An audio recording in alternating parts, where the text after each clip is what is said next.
The 2026 Miami Open made $42.5 million. Let that number sit for a second. $42.5 million. Sold-out sessions. Merchandise flying off the shelves. Broadcast ratings that shattered records in demographics that had never watched women's tennis before. And the WTA called an emergency meeting to figure out who to blame. The answer they landed on will tell you everything you need to know about how this organization actually operates, and why the most important question from that conference room is one nobody in it was willing to answer. Before we get to the fallout, you need to understand what Miami looked like before Eala lost. Ticket sales up 48%. Her merchandise alone, 57% of all tournament sales. More than every other player combined. The Filipino-American community in South Florida treating Hard Rock Stadium like a national stadium. Fans flying in from across the country just to be in the building. This wasn't a tennis tournament anymore. It was a cultural event. Broadcast partners paid premium rates. Sponsors positioned themselves courtside expecting deep runs and extended visibility. The WTA built its entire marketing campaign around one name. Then she lost in the fourth round. And the machine that had built itself around her suddenly needed someone to hold responsible for the wreckage. The memo leaked within hours. The over-reliance on a single player's marketability created an unsustainable revenue model. Her inability to convert popularity into consistent deep tournament runs represents a systemic risk. Systemic risk. That's the phrase they used. For the player who just generated the most culturally significant tournament in recent WTA history, who made a first-round match at the Australian Open feel like a Grand Slam final. Who turned outer courts into sold-out spectacles. Who brought 100-meter queues before the gates opened. Systemic risk. Here's what the memo didn't say. Rain wiped out 37 matches across the first week.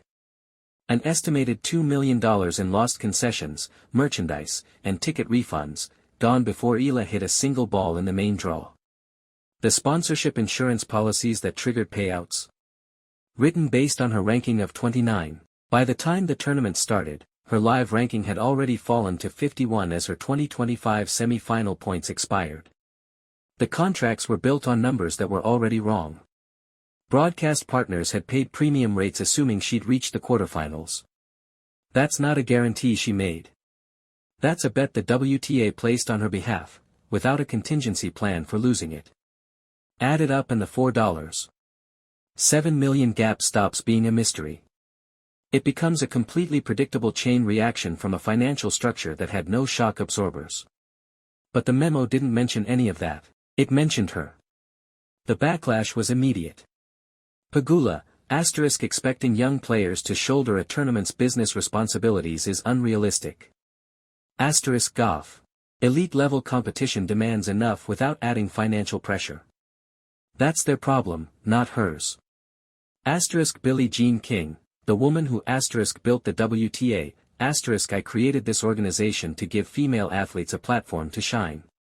Not to make them scapegoats for organizational failures. The WTA walked it back. Issued a clarifying statement. Regret any misunderstanding. Broader review. Not intended to place blame. The usual language that means nothing after the real message has already been read. Through all of it, Eala said nothing. She left Miami. Went home to the Philippines. Let her management issue one sentence. Alex is focused on recovery and preparation for the upcoming clay season. She has no comment on matters outside her control. Outside her control. She had played a 3-hour marathon against Laura Siegemund, dealing with delays, with gamesmanship, with everything. She had fought Lynette in a tight second set with the composure of a veteran. She had walked onto center court against Machova, the Qatar Open champion, the 13th seed, and competed until the last point. She did her job, and the organization that built its $47 million projection on her doing exactly that blamed her for the gap between their ambition and their planning. But here's the question that nobody in that conference room actually answered. If one player generates that much attention, that much ticket revenue, that much merchandise, that much broadcast interest, that much global energy, why was there no structure built to survive her losing in the fourth round? This isn't complicated. Every fourth-round exit in tennis history was possible before this one. The WTA knew she was 20 years old. They knew she was still developing. They knew the bracket was unpredictable. They built the house anyway. No backup plan. No diversified model. No contingency for the completely normal outcome of a young player not making a deep run every single tournament. And when the house swayed, they turned to the foundation and asked why it wasn't holding up the whole building. Here's the irony that's almost too obvious. The later rounds of the Miami Open featured elite tennis. High-level matches. The kind of competition that is supposed to sustain a tournament. But something felt different once her name disappeared from the schedule. Crowd energy dropped. Online engagement slowed. Resale ticket prices told the story clearly. The moment she was out, premium seats lost their premium. That contrast, her presence turning a tournament into an event, her absence turning it back into a regular tournament, is worth more to the WTA than almost any other single data point they have. And yet their response to discovering it was to write a memo blaming her for it. Now she heads to Clay. Linz. Madrid. Rome. Paris. The surface where she trained for years at the Nadal Academy. Where patience is a weapon, where angles open up for a lefty forehand, where the game slows down enough for her tennis intelligence to take over completely. One deep run in Paris doesn't just change her ranking. It changes the conversation overnight.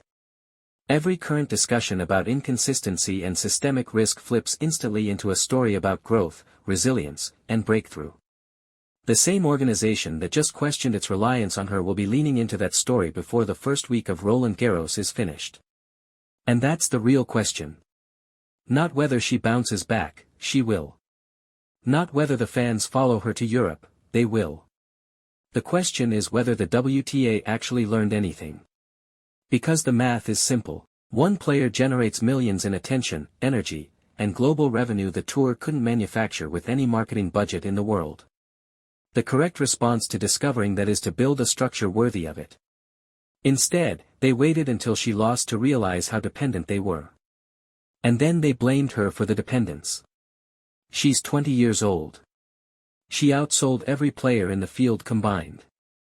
She filled courts that had never been filled before. She made the sport matter to 115 million people who had never had a reason to watch. And somehow, in a conference room at Hard Rock Stadium, that was the problem. The system didn't fail because of Eala. The system failed because it wasn't built to deserve her. Was the WTA wrong to blame Eala for Miami? Drop it in the comments. Subscribe now. Clay season is starting and this story is just getting to the good part.